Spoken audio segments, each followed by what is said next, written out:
an incident I read in a novel called Sahara by Clive Cussler.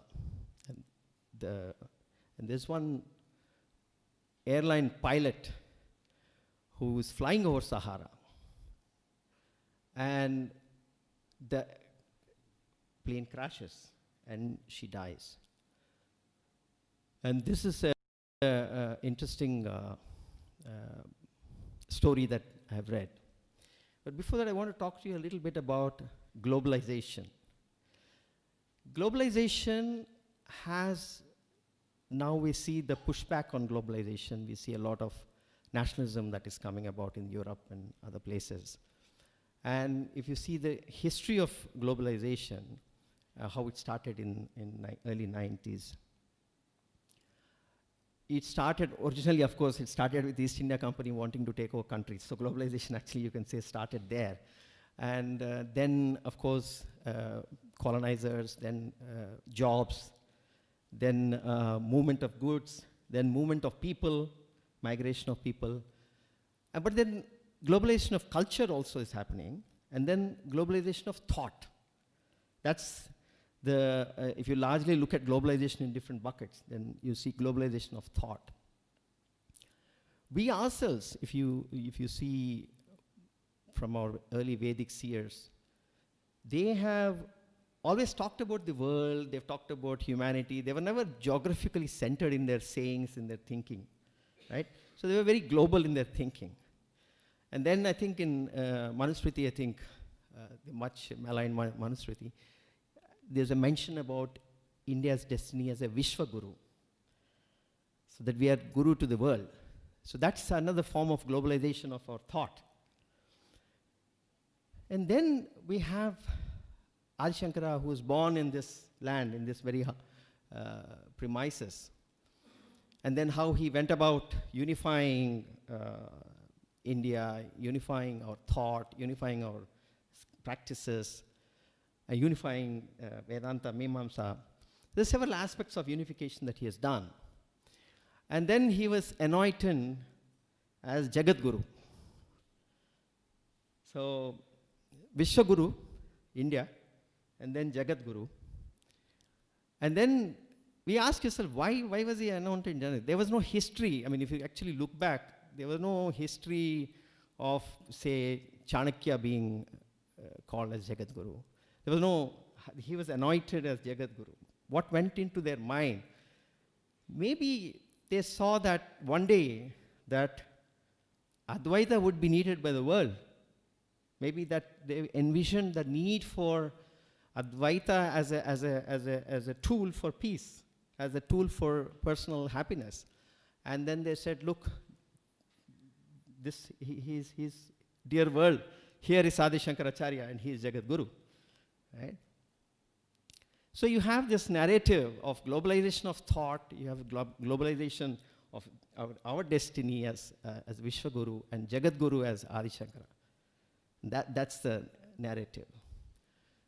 And if you see how our Vedantic thought has actually globalized and went about, first it went about in terms of the translations of our Upanishads. We know about that in the 16th century. And then those translations actually impacted in 16th century the US, in 17th century, the famous transcendentalists, the thinkers, John Adams, Emerson, David Thoreau, all of them were impacted by our wisdom, right? So you have that narrative that is there. I have a feeling that even Thomas Jefferson was influenced. They say that when he talked about pursuit of life, liberty, and happiness, it sounded very strangely like my dharma, artha, kama, moksha, pursuit of happiness. Then I looked up whether, then I found that perhaps people say that he was influenced by John Locke. And then I was trying to see whether John Locke was influenced by us. But be that as it may, these were the waves of our Vedantic thought that was globalized. But then we had Swami Vivekananda in the 19th century. That's when, in a form, not in a translation in a book, but there's a form of Bhagavan, Swami Vivekananda, landing on the shores and transforming transforming that society at that point in time, that kind of impact that it had. And then from there you see Yogananda, then you have Swami Rama, Mahesh Yogi, and you see different Swamis till 70s. And then we had Swami Chinmayananda, and then we had Dayananda Saraswati. We had all these Swamijis making an impact. But then it stopped. You see? It stopped. There's a break. This break, if you ask, about 2 decades back, it was almost like as if entire America was going to be converted into Hindus, and because of this wave, everything was Vedantic. Star Wars was Vedantic. Everything, there was influences. A lot of artists, minimalism. A lot of artists were influenced by. I went to a minimalist sculpture gallery, and the first thing was there was a saying about Rig Veda. So all that kind of a momentum was there, and then it stopped. And then the global heist of our Vedantic thought, our Indic thought, there was the thieving started. And this has been documented beautifully by Sri Rajiv Malhotra ji, who's come up with this unique theory of digestion. And you see several examples of how people do a U-turn and then go back and say, no. And then what happened was that they are practitioners and they don't want to acknowledge suddenly. So then they go to their academics, to Lord S.W., you know who she is, or Lord P, and say, please help us. We don't want to acknowledge anymore.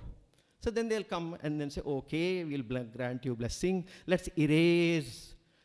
Let's discontinue. This is not Hinduism, or this is not Vedic, right? Let's erase. Then they'll go back. No, but this is obviously, we cannot deny that it's from India. No. They said, don't worry, we'll bring in Buddhism into picture. Let's put everything onto Buddhism. So they created a new concept that Buddha has influenced Mahabharata. Buddha has influenced Ayurveda. You can check the Ayurveda site. It talks about Buddha's influence on Ayurveda. Buddha has influenced Upanishads. So everywhere, and then Buddha, they've created a new God. They're creating a new God as we speak. And I call it Western Buddha or a white Buddha. And then they put what they don't like, they remove. Even Buddhism has rituals. Buddhism has karma as a central theory, as moksha, liberation and enlightenment as a central theory. So they don't want to, because if they say karma, then they have to agree to rebirth.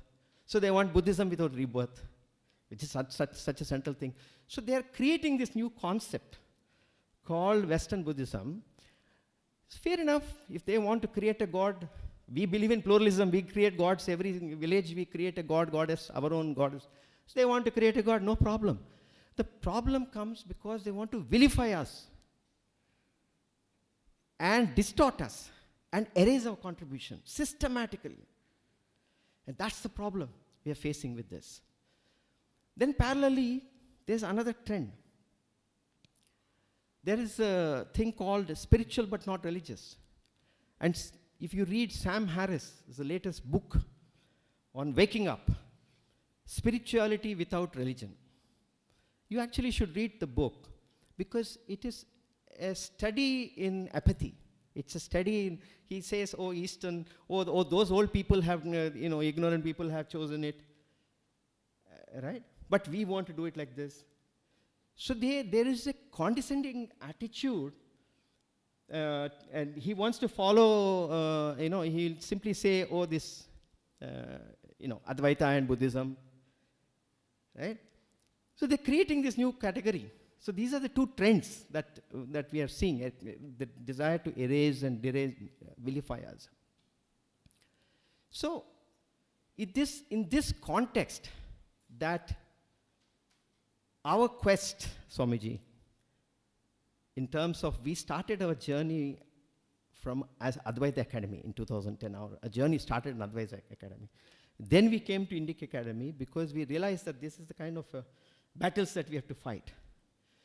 So our quest is that we need one more Shankara. We need one more Shankara to fight back. So if you look back, 1200 years back, he unified us and he debated Buddhists, right? Now, 1200 years later, we need one more Shankara to debate these Western Buddhists and establish Sanatana Dharma in the world. Think about it. That's our quest. And this conference, so what are we doing for that? So we started with Advaita Academy. Now we want to establish 4 Gurukulams all over the world to teach like what Ramakrishna Mission has done, what Sandeepani has done, what Puja Swami Dayananda Saraswati has done, to produce teachers who are grounded in traditional Advaitic teaching, Vedantic teaching. I was asking Sundar, how many have you produced? He said about 1,000. Swamiji has, Puja Swami Dayananda Saraswati, probably about 300. And Ramakrishna Mission, I don't know. So even if you see, the per capita number of traditionally trained Advaita Vedantic teachers is very low, is 2,000 probably. And the world needs more. More than 200,000 it needs. And the kind of trends that are happening in terms of loss of jobs, in terms of, all that is happening, people have more time, they will do pursuit of karma, and then, your moksha is hastened up. So there is a need for a large number of teachers. So that's our quest, to get into people, into thinking about these kind of concepts. And we have initiated a strategy, we initiated 108 Adi Shankara Murthis we are wanting to establish around the world. So we have done about 3 so far. So people do 108 height, so we're doing 108 3 feet, but all over the world, so there's an impact. But we do believe that our thinking and our Vedantic thinking, our Advaitic thinking is needed for global peace. So he was talking about, I'm a bhakt of Shankara Bhagavan. Yeah, and I do admit that. And I called him one day and said, look, why is he being ignored? And, this is so obvious. For me, he's the greatest philosopher to ever walk on this planet. That's what I consider. Okay, we can have a debate on it. But he's not even acknowledged anywhere. And this pains me. So I was just thinking, he's self-realized, so karma is not there.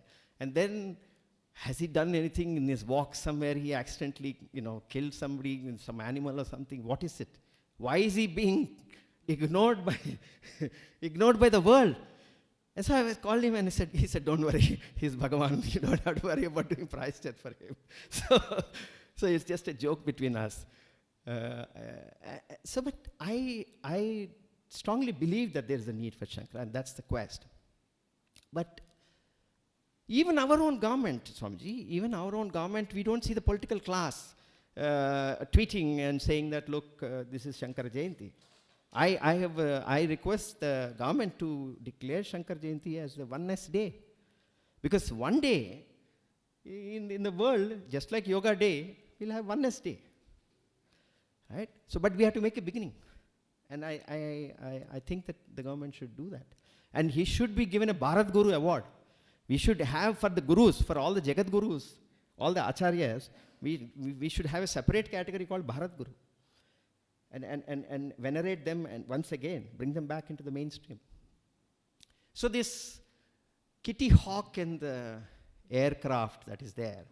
So, the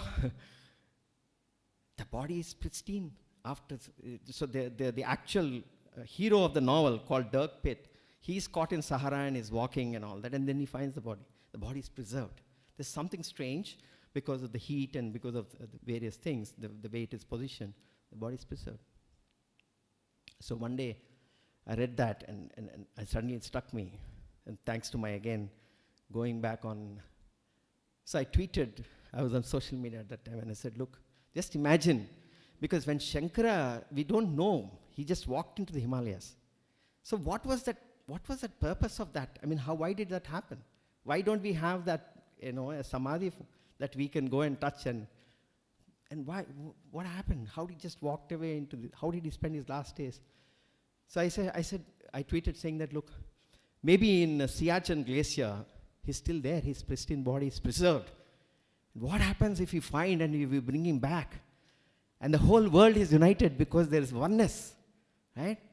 And to paraphrase my Swamiji, there are people who say there's only one God. He said there's only oneness. And with that, Swamiji, thank you so much for your blessings.